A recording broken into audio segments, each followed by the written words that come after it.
որ հարցը կապված է եւ արցախցիները իր բաններն են ասում, պետք է տնավորվեն Հայաստանին եւ Հայաստանի իշխանությունները, Հայաստանի կառավարությունը բազմաթիվ ծրագրեր են անում, որպեսզի նրանց տնավորման այդ գործընթացը ապահովի։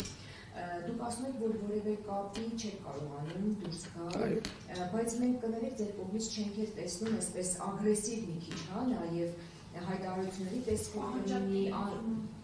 պահանջատիրական կլինի, որովհետեւ փաստորեն նա հայտարարել է իր պաշտոններ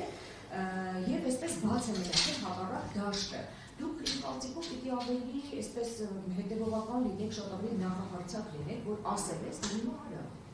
չէ՞ որ այս մարդիկ ոչ մի շանս չունեն այստեղ մնալու եւ ուղղակի գոյություն են քաշ տալիս արդեն 3-րդ տարին։ Շատ կարևոր հարց է բարձրաձայնում, շնորհակալություն։ Նման հնարավորությունը օգտագործելով ասեմ, որ ինքս առաջին իսկ օրվանից շփվելով իրանց հետ, այն ժամանակ պետնախարար չէի,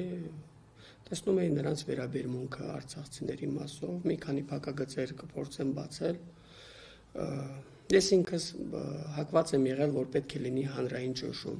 Այն ինչ տեղի ունեցավ մայիս-հունիս ամիսներին, երբ որ մենք հանրահավաք արեցինք, վրան տեղադրեցինք, որին հաջորդեց փոփոխությունները բնակարանային ծրագրում 150-ից ավել բնակավայրեր 3 միլիոնանոց գոտուց փոխվեց 4 միլիոն եւ 2 ամիս մեր հայրենակիցները 40,000 դրամ աջակցություն ստացան, թվերի տեսքով կարող եմ ասել մոտ 50,000 արցախցիներ ստացել են 40,000 դրամ աջակցություն, դա ստացվում է մոտ 4 միլիարդ դրամի աջակցություն։ Շատ հաճախ արցախցիները մեզ մեղադրում են, կարելի ասել, ինչու վրանը հանեցիք եւ այլն։ Եթե փողոցում լիներ 10,000-ի փոխարեն 20 կամ 30,000, վստահեցնում եմ ձեզ, որ մենք ավելի ամուր կլինեինք, մեր դիրքերը ավելի պինդ կլինեն եւ մեր այսպես բանակցությունները այլ ընթացք ունենային։ Ինքս հակված եմ, որ պետք է լինի հանրային ճնշում, սպասել, որ Հայաստանի կառավարության կողմից փոփոխություններ լինելու են, չեմ հավատում եւ առաջիկայում հանդիպելով տարբեր քաղաքացիների հետ ինքս որոշում եմ կայացրել,